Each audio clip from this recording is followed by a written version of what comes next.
Hello guys, আসসালামু আলাইকুম। তো আজ আমি যাচ্ছি আমাদের ডাঙা শুকনো গোবর আছে, ওগুলো আমরা দিব এখন জমিতে। তো আমি আর আমার বোনও যাচ্ছি, আমরা মাঠে মাঠে যাচ্ছি এখন গোবর সাহার নিয়ে মাথায় করে। দেখতেই পাচ্ছ তোমরা আমাদের রাস্তার মধ্যে, দেখতেই পাচ্ছ কত সাইডে সরষে আছে, এগুলো সব সরষে। তারপরে ফাঁকা ফাঁকা জমি আছে, আরও দেখতে পাচ্ছ ফাঁকা ফাঁকা জমি। তারপরে দূরে আর একখানা সুন্দর দেখো সরষে আছে, হলুদ হলুদ সরষে একদম।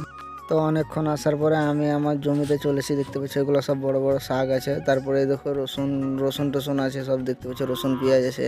আর এই দেখো এই রসুন পেঁয়াজ আছে, আর এইদিকে এই দেখো শুকনো গোবর, এগুলো এখন দিব আমরা সারি সারি। তো বস্তাতেও আছে কতগুলো, এইগুলো এখন সব দেওয়া হবে জমিতে।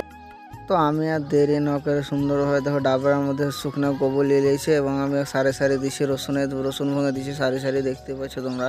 তো এগুলো সব কিছু আমরা মিলিয়নভাবে সুন্দরভাবে দিতে হয়, যাতে কোনো অসুবিধা না হয়। কারণ এগুলো খুব যত্ন সহকারে দিতে হবে, কারণ কোনো জায়গায় যেমন ফাঁক না থাকে, সেগুলিকে খুব সুন্দরভাবে একদম পুরোটা প্রতিটা গাছের গোড়ায় গোড়ায় যেমন পড়ে সেই রকম তোমাকে লক্ষ্য রাখতে হবে, সেরকমভাবে তোমাকে গোবরটা ছিটাতে হবে। ফাইনালি আমার গোবর সার ছিটা হয়ে গেছে, দেখতে পাচ্ছ কত সুন্দর করে কিরকম গোড়ায় গোড়ায় কত সুন্দর করে কিরকমভাবে পড়েছে, দেখতে পাচ্ছ। তো এরকম সহকারে দিলে এটা খুব একটা বিশাল জোরালো, এটা প্রায় ডিএপি জোড়ার মতো কাজ করে, এটা খুবই গুরুত্বপূর্ণ আমাদের। তো আমাদের সমস্ত কিছু কাজ কমপ্লিট হয়ে গেছে। তো আমি আর আমার বোনও বাড়ি যাচ্ছি। তো আজকের ব্লগ এই পর্যন্ত, আবার দেখা হবে পরে ব্লগে। টাটা।